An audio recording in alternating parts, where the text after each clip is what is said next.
Okay, Assalamualaikum warahmatullahi wabarakatuh.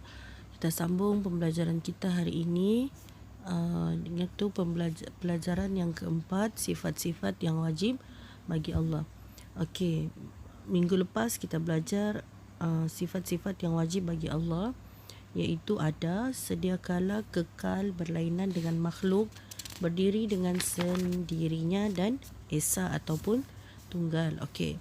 Hari ini kita akan teruskan dengan sifat-sifat yang wajib bagi Allah, iaitu berkuasa, berkehendak, hidup, mengetahui, mendengar, melihat dan berkata-kata.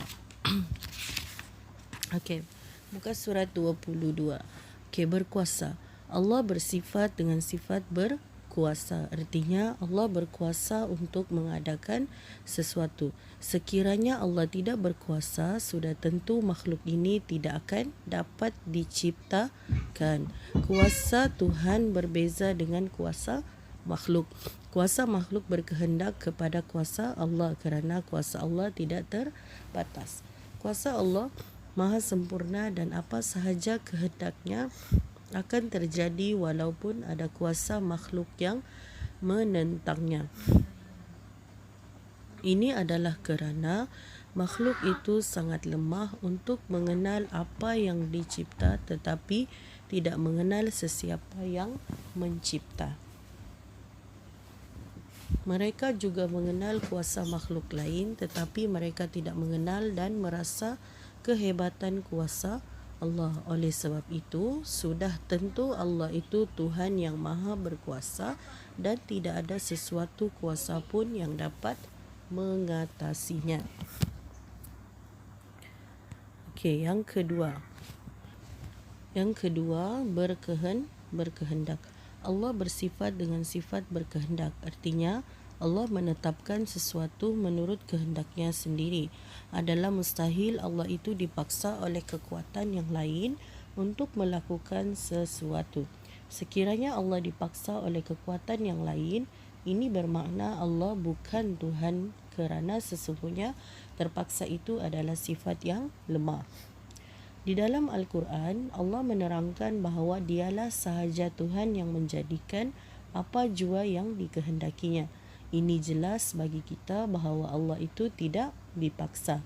Dengan ini, benarlah Allah itu bersifat dengan sifat berkehendak dan mustahil Allah itu bersifat terpaksa. Okey, yang ketiga. Hidup. Allah bersifat dengan sifat hidup. Mustahil Allah itu mati. Sekiranya Allah itu bersifat dengan sifat mati, nescaya akan mustahil alam ini kerana tiada yang mentadbirnya. Oleh itu, mustahil Allah bersifat dengan sifat mati.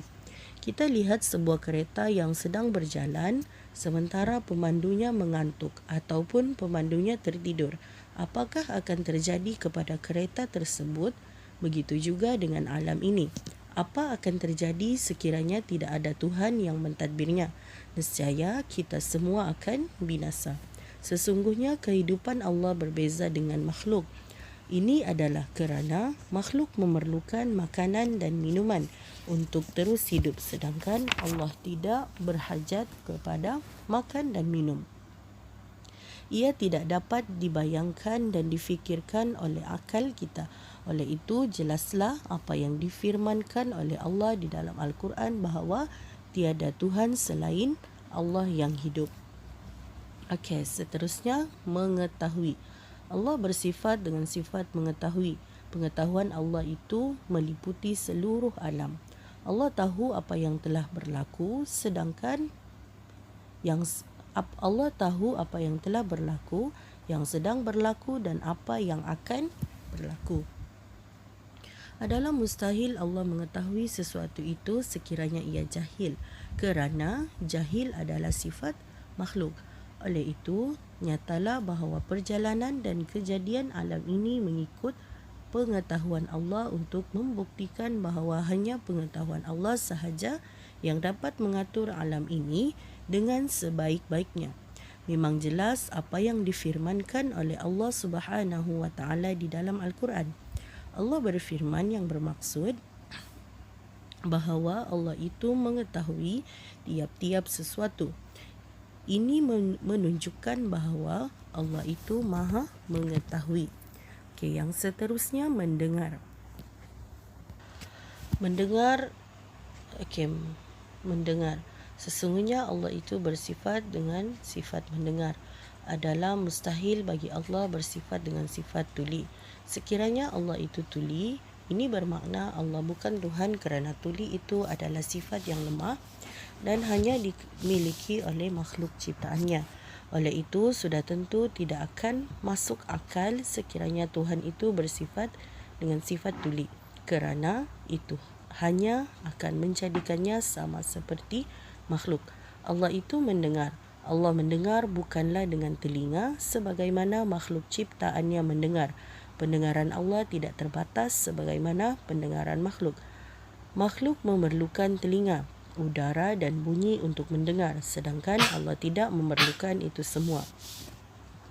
Bukti pendengaran Allah ini adalah ada dijelaskan di dalam Al-Quran.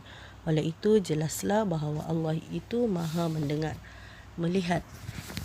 Allah itu bersifat dengan sifat melihat. Artinya, Allah itu melihat sesuatu yang nyata dan tersembunyi.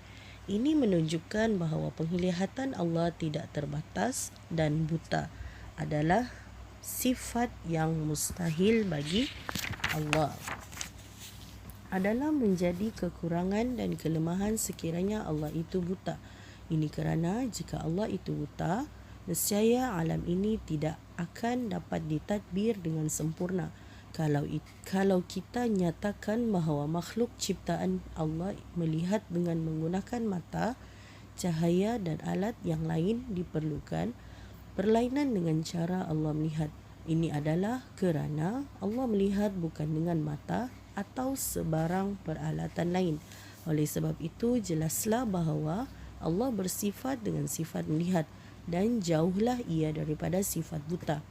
Dan terpeliharalah Allah daripada segala sifat yang bertentangan dengan sifat ketuhanan yang maha sempurna.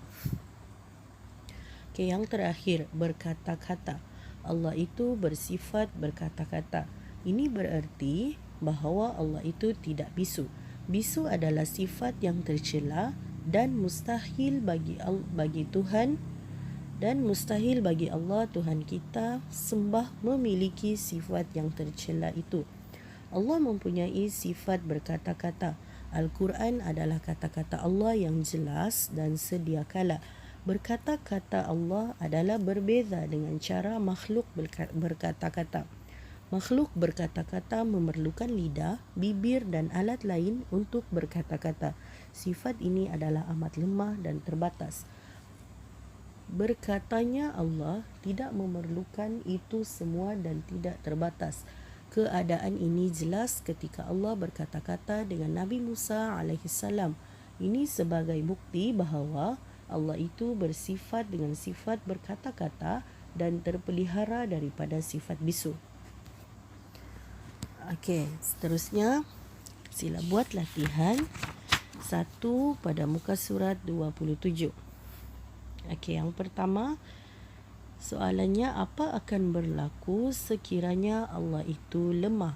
Okey, yang kedua, apa erti Allah itu bersifat dengan sifat berkehendak? Ketiga, adakah Allah itu dipaksa? Keempat, apa akan berlaku sekiranya Allah bersifat dengan sifat mati? Kelima, apa artinya Allah itu berkata-kata? Okey, setakat itu sahaja pembelajaran kita pada hari ini. Kalau ada soalan atau pertanyaan, boleh tanya terus dengan Ustazah. Okey, wabillahi taufik wal hidayah. Assalamualaikum warahmatullahi wabarakatuh.